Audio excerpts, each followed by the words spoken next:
നമ്മൾ യേശുവിനല്ലേ ഡിന്നറിന് ക്ഷണിച്ചിരിക്കുന്നത്. യേശുവിന് 10-25 കൂട്ടം കറികളൊന്നും വേണ്ട. നിനക്കറിയില്ലേ, അപ്പവും മീനുമാണ് ഗുരുവിന് ഏറെ ഇഷ്ടം. കുറച്ച് അത്തിപ്പഴങ്ങളുണ്ടെങ്കിൽ ഏറെ സന്തോഷമാണ്.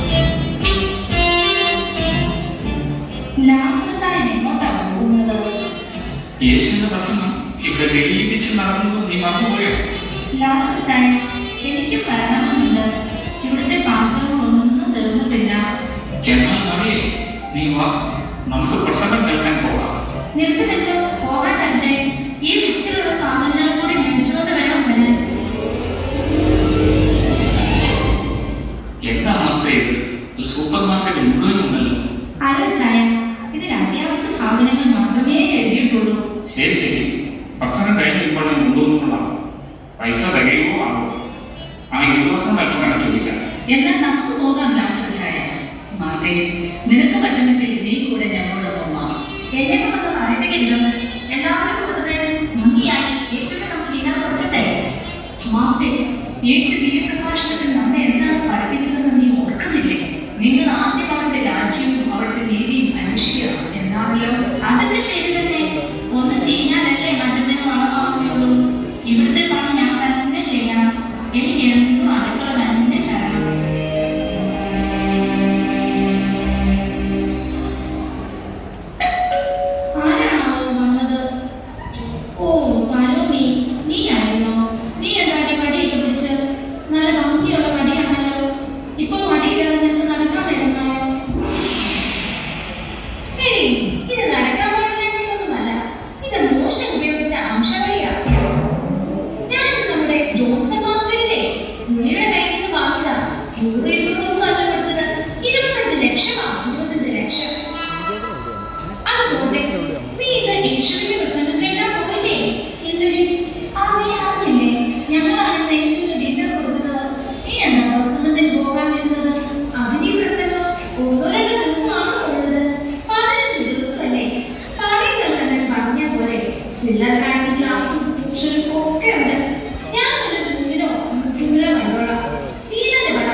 എല്ലാവരും നന്നായി അവതരിപ്പിക്കുന്നുണ്ടല്ലോ.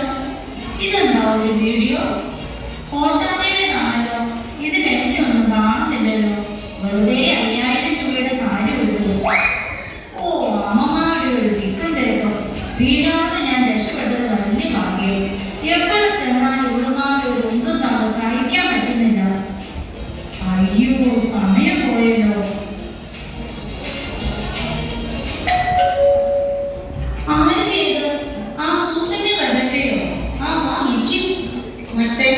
നിന്നെ മാത്രം യേശുവിന്റെ പ്രസംഗത്തിന് കണ്ടില്ലല്ലോ. ഏറ്റവും മുന്നിട്ടുണ്ടായിരുന്നു. യേശുവിനെ ഇവിടെ വിദ്യാർത്ഥി വിളിച്ചിട്ടുണ്ട്. ഇവിടുത്തെ കാര്യങ്ങൾ നോക്കുന്നതിന് ഞാൻ പോയില്ലെന്നേ ഉള്ളൂ. എങ്ങനെയുണ്ടായിരുന്നു ഈ പ്രസംഗം? വളരെ അനുഗ്രഹീതമായ പ്രസംഗമായിരുന്നു. എനിക്കത്ര അനുഗ്രഹം തോന്നിയില്ല. 2 ദിവസമായിട്ട് ഇത് തന്നെയല്ലേ കേൾക്കുന്നത്. ഇന്നലെ ഞാൻ പറഞ്ഞത് തന്നെയല്ലേ ഇന്ന് പറഞ്ഞത്. ഞാൻ ഇടയ്ക്ക് മുഴങ്ങിപ്പോയി. നീ പ്രസംഗം കേൾക്കാനല്ലല്ലോ വരുന്നത്. അവിടെ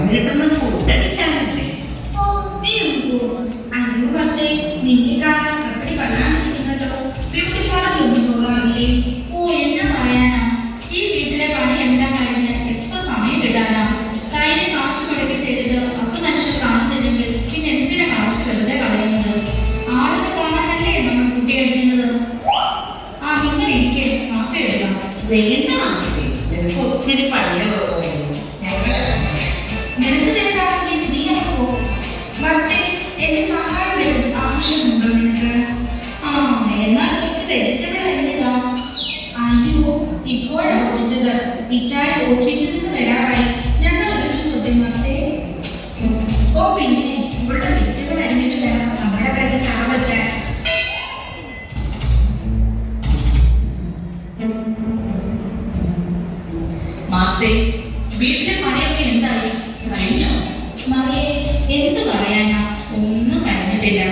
എന്തായാലും നീയും എത്തിയല്ലോ, നമുക്ക് ഒരുമിച്ച് പണി തീർക്കാം. എന്റെ മാത്തേ, എനിക്ക് അപ്പോഴേ അറിയാമായിരുന്നു നീ ഫോൺ നോക്കി സമയം കളഞ്ഞുകൊണ്ടിരിക്കുമെന്ന്. സമയം തക്കത്തിൽ ഉപയോഗിക്കണമെന്ന് യേശു നമ്മെ പഠിപ്പിച്ചത് നീ മറന്നുപോയോ? അതെ മറിയെ, നീ അധികം വിശുദ്ധയൊന്നും ആകണ്ട. ഈ നാട്ടിലുള്ള എല്ലാവർക്കും അറിയാം ഇവിടെ ആരും വീട്ടിലൊന്നും ചെയ്യുന്നത്. പെട്ടെന്ന് നമുക്ക് പറ്റി ചെയ്യും. ഓ, ഇവളുമാരെ കൊണ്ട് ഒന്നും നടക്കൊന്നുമില്ല. മിക്കവാറും സമാധാന വഴി കൂടെ തീരുമാനിക്കും. അല്ലെങ്കിൽ മാത്രമേ നമുക്ക് വല്ല ഉൾക്കൊള്ളുകയില്ല.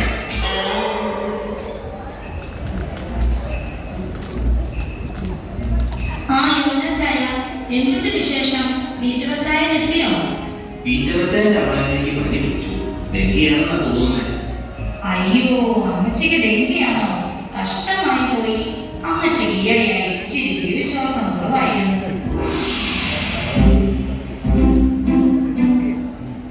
ആ തോമാച്ച, നീ വന്നോ? എന്താ വലിയ ആലോചന? അതെ, ആ അത്തിയല്ലേ യേശു ശ്രമിച്ചത്? അത് ശരിക്കും മുടങ്ങിയോ എന്നൊരു സംശയം. അത് കുടുങ്ങിപ്പോയി. ഞങ്ങൾ കണ്ടതാച്ചായ. നേരായിരിക്കും അല്ലേ? എന്നാലും നാളെ പോയി ഒന്നുകൂടെ നോക്കാം. എന്റെ പൊന്നു തോമാച്ച, നിങ്ങളെ കൊണ്ട് ഞാൻ തോറ്റു. എന്ത് പറഞ്ഞാലും വിശ്വസിക്കാത്തത് ദുഃഖവിശ്വാസി. മറിയം, ഞാൻ നിന്നെ ഇതെന്താ യുവരാജായോ? കുടവും വെള്ളമൊക്കെ ആയി. എന്ത് പറയാനാണ്? യേശു എവിടെയെല്ലാം അവിടെയെല്ലാം ഞാനും സത്യം പറഞ്ഞു എന്റെ നാളെ കുടിക്കുന്നത് വെച്ച് മീനാക്കി കിട്ടി. ഇതൊന്ന് വിളിച്ചിട്ട് വേണം എനിക്കൊരു വേണം. അതെങ്ങനെയാ? ആടിലൊന്നും യേശുവിന്റെ അമ്മ മറിയം ഒന്നേയില്ല. നമ്മൾ പറഞ്ഞാലും യേശു ഓർമ്മിക്കും. അത് മറിയം അങ്ങനെ പറയാം. ഓ, ഇതുപോലൊരു മനുഷ്യനെ ഞാൻ കണ്ടിട്ടില്ല. പൈസയ്ക്ക് വേണ്ടിയുള്ള ആക്രാന്തം. ഈ ലോകത്തിലെ സമ്പത്ത് തേടാനാണ്, സ്വർലോകത്തിലെ സമ്പത്ത് തേടാനാണ് യേശു നമ്മെ പഠിപ്പിക്കുന്നത്. ആ വീട്ടുവച്ചായൻ വന്നോ? എന്താ താമസിച്ചത്? അമ്മച്ചിയുടെ പണിയൊക്കെ കുറഞ്ഞോ? അമ്മച്ചിക്ക് പനി കുറവുണ്ട്. ഞാനേ ആ വലിയ കടത്തിയുടെ പോയ ഇന്നത്തെ ഡിന്നറിന് ഗുരുവിന് കൊടുക്കാൻ ഫ്രഷ് മീൻ കിട്ടുമെന്ന് അറിയാം. നോക്കിക്കേ, ആരൊക്കെയാ വന്നിരിക്കുന്നത്? സെർവിമാരും അവരുടെ അമ്മ, എനിക്ക് യേശുവിന്റെ വലതുവശം മതി. ഞാനല്ലേ എപ്പോഴും യേശുവിന്റെ വലതുവശത്തേക്ക് ചാടിക്കുന്നത്. അല്ല, എനിക്ക് വേണമായിരുന്നു. നീ എവിടെ എടുത്തു? എന്റെ കുഞ്ഞു മക്കളെ ഇന്ന് വഴക്കുണ്ടാകാനാണ്. ഇപ്പൊ ശരിയാ.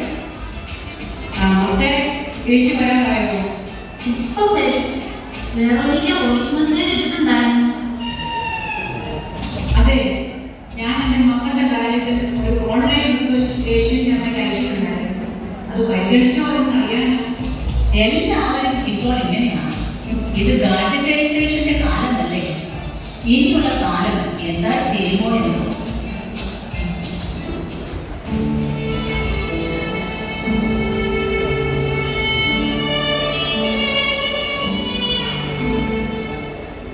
വേറൊന്നിക്കാണ്. എന്താണ് വഴിയിൽ വെച്ച് പ്രസംഗത്തിന് വന്നതുമായി ഒരു ഡിസ്കഷൻ? ഓ, അതോ ഗുരു അങ്ങ് പറയുന്ന പല ഉപമകളും ഞങ്ങൾക്ക് മനസ്സിലാവുന്നില്ല. അതിനെപ്പറ്റിയായിരുന്നു. അങ്ങ് ഉദ്ദേശിക്കുന്നതെന്ന് മറ്റുള്ളവർ ചിന്തിക്കുന്നത് വേറൊന്നും. പരിശുദ്ധാത്മാവ് വരുമ്പോൾ ഈ ഉപമകളെല്ലാം നിങ്ങൾക്ക് മനസ്സിലാകും. മറിയെ, ഇങ്ങോട്ട് വാ. പണി ചെയ്യണ്ടേ? വീട്, ഞാൻ അല്പനേരം യേശുവിന്റെ അരികിൽ ഇരിക്കട്ടെ. ഇങ്ങോട്ട് വരാനല്ലേ പറഞ്ഞത്? ഗുരു, ഞാനിവിടെ ഒറ്റയ്ക്ക് കഷ്ടപ്പെടുന്ന കണ്ടിട്ട് അങ്ങനെ ഒന്നും തോന്നില്ലേ? എന്നെ സഹായിക്കരുതെന്ന് പറയത്തോട് ഒന്ന് പറഞ്ഞാലും. മർത്തേ, മർത്തേ, നീ പലതിനെ കുറിച്ചും ഉത്കണ്ഠാകുലയും അസ്വസ്ഥയുമായിരിക്കുന്നു. ഒന്ന് മാത്രമേ ആവശ്യമുള്ളൂ. മറിയം നല്ല ഭാഗം തിരഞ്ഞെടുത്തിരിക്കുന്നു. അത് അവളിൽ നിന്ന് എടുക്കപ്പെടുകയില്ല. ഈ ലോകത്തിന് അനുരൂപരാകരുത്. പ്രത്യുത നിങ്ങളുടെ മനസ്സിന്റെ നവീകരണം വഴി രൂപാന്തരപ്പെടുകയും